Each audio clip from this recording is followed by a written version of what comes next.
Reciban un saludo cordial a todos nuestros espectadores. En esta oportunidad, el grupo 3 en Antropología Cultural, Comunicaciones y Medios Digitales primer ciclo va a hacer una exposición sobre su ensayo El intrigante pensamiento de Bourdieu, capital cultural, escuela y espacio social. Los integrantes de este grupo son Ayón Rodríguez Said, Cipriano García Óscar, Gallardo Alegría Mariani, Rubio Amaya Marilia, Desenflores Fabricio, Torres Campoverde Luana, Trujillo Dionisio Solángel. Y la docente encargada es la doctora Chico Picasso Alicia. Nuestro desarrollo será el siguiente. Empezaremos explicando quién es Pierre Bourdieu, responder unas 3 preguntas según Bourdieu cuál es la reproducción social, qué significa para él, según Bourdieu qué es el capital cultural y desde la perspectiva de Bourdieu la desigualdad sirve para algo y finalmente las conclusiones. Empezamos con nuestra exposición.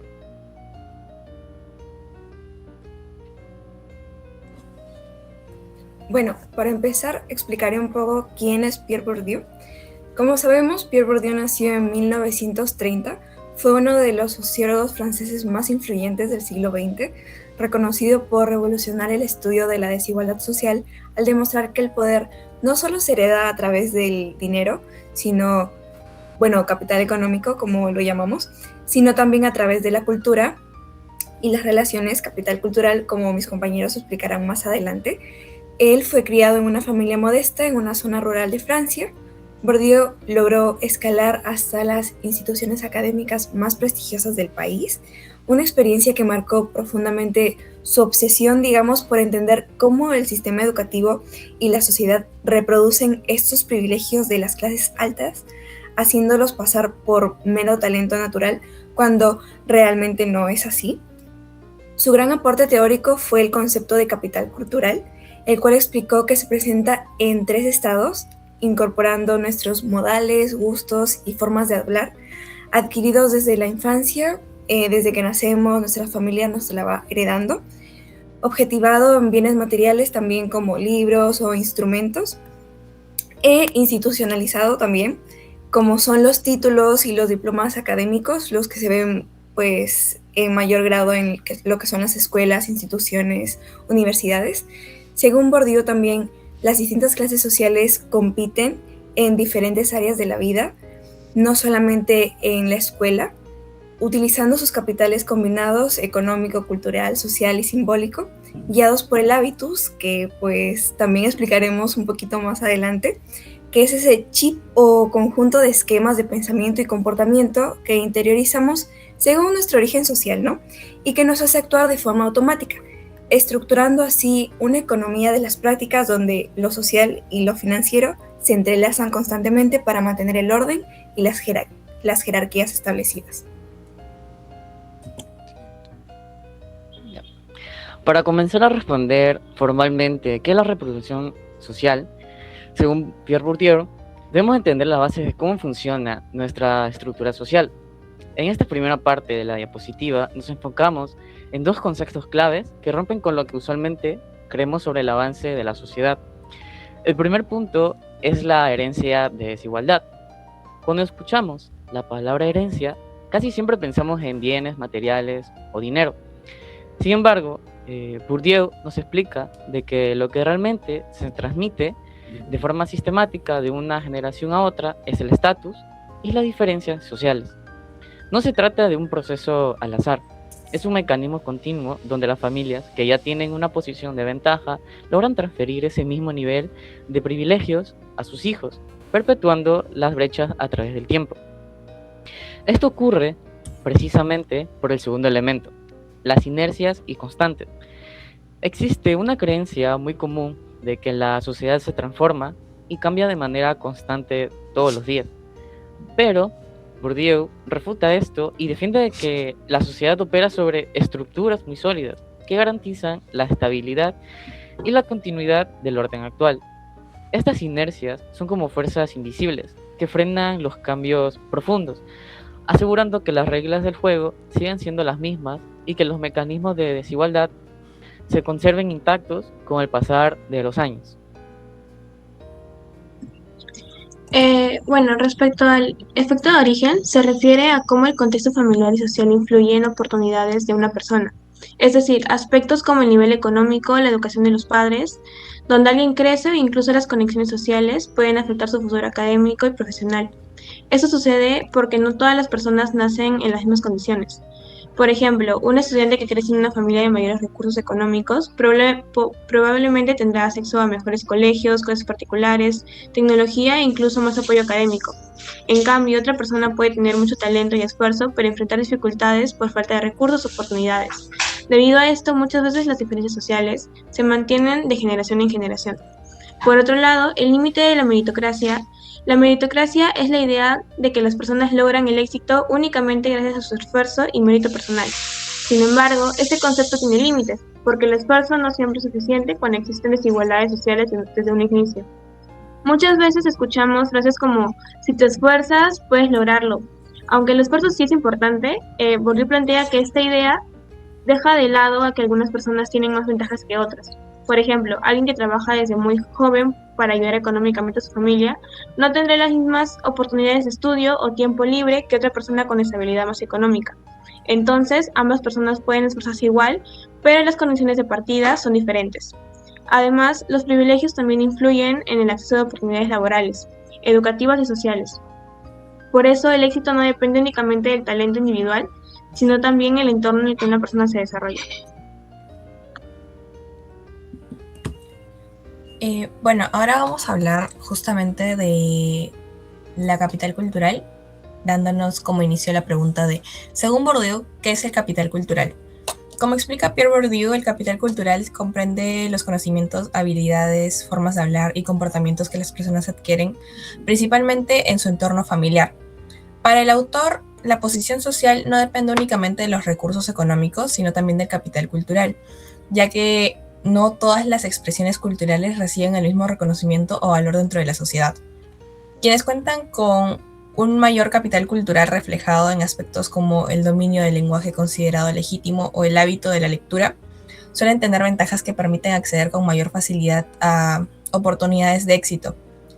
Esto se evidencia especialmente en el sistema educativo, pues ahí se encuentra con bastante frecuencia que se valora más el manejo de la llamada buena lengua o ciertos códigos culturales que el propio rendimiento académico, contribuyendo así a la reproducción de las desigualdades sociales entre estudiantes provenientes de distintos contextos familiares, como ya lo comentaron mis compañeros anteriormente. Desde la perspectiva de Bourdieu, la desigualdad sirve para algo y sí, la atribución de valor al capital cultural. La desigualdad permite que el capital cultural adquiera valor, ya que este no se atribuye de manera equitativa. Por ejemplo, si en la escuela todas las personas hablaran perfectamente y sin acento, esto ya no sería considerado una habilidad y por lo tanto dejaría de ser una brecha de distinción y beneficio social. Atribución de valor al capital cultural. La desigualdad permite que el capital cultural adquiera valor ya que éste no se distribuye de manera equitativa. Él dice que la desigualdad no es justa ni buena, pero sí cumple una función muy clara en nuestra sociedad. Básicamente sirve para darle valor a las cosas que no todos tienen, como el reconocimiento, la cultura o la forma de hablar. Si todos tuviéramos acceso a lo mismo y de la misma manera, estas ventajas dejarían de ser especiales y ya no servirían para diferenciarnos.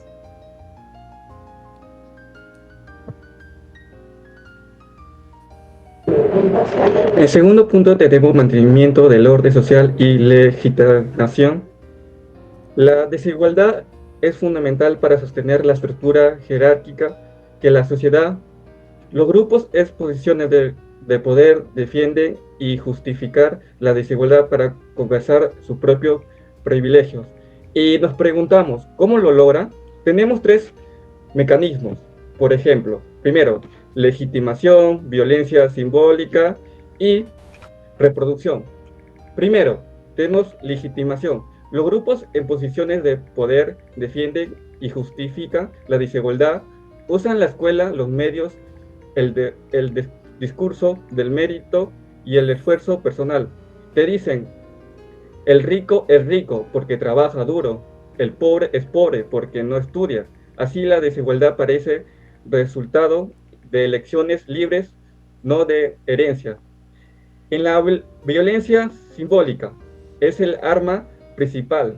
No te obliga con policías, te convence la escuela, por ejemplo, impone como cultura válida solo de las clases dominantes su forma de hablar, sus libros, sus artes. Si tú no vienes de otra cultura, fracasas en la escuela y piensa es que soy bruto. No, piensa que es que la escuela me incluye, es en la violencia simbólica. Te domina y tú aceptas el dominio como si fuera tu culpa.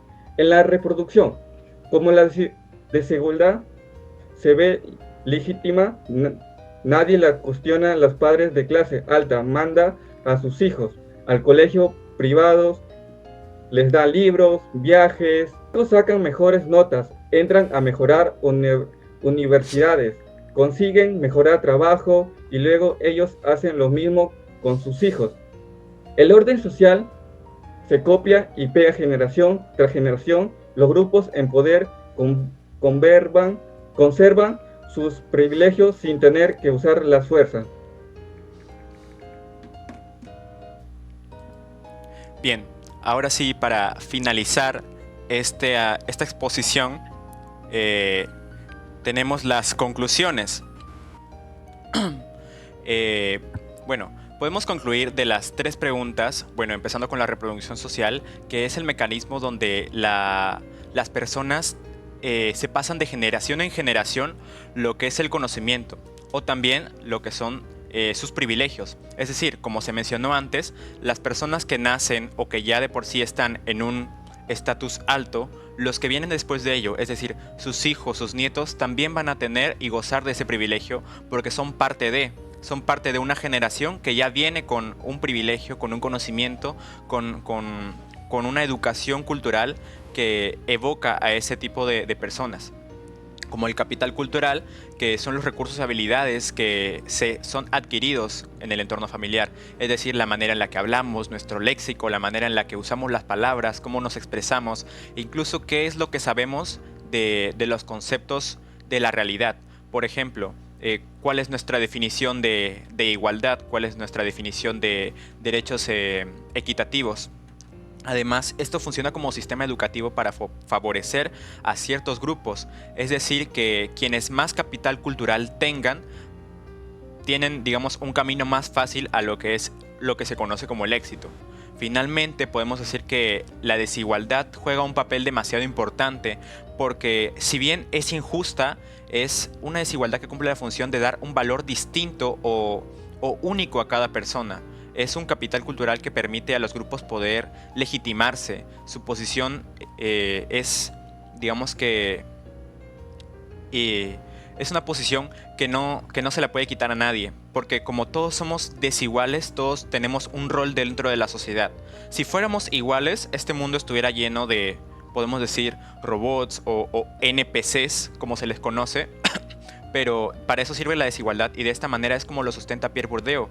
Sustenta cómo el conocimiento pasa de generación en generación, la educación, cómo es que el capital cultural nos abre más puertas hacia poder, digamos, tener más facilidades, e incluso cómo la desigualdad tiene una función inherente sobre esto, cómo la desigualdad hace que cada persona sea diferente, pero a la vez tenga un grano de arena que aportar a la sociedad.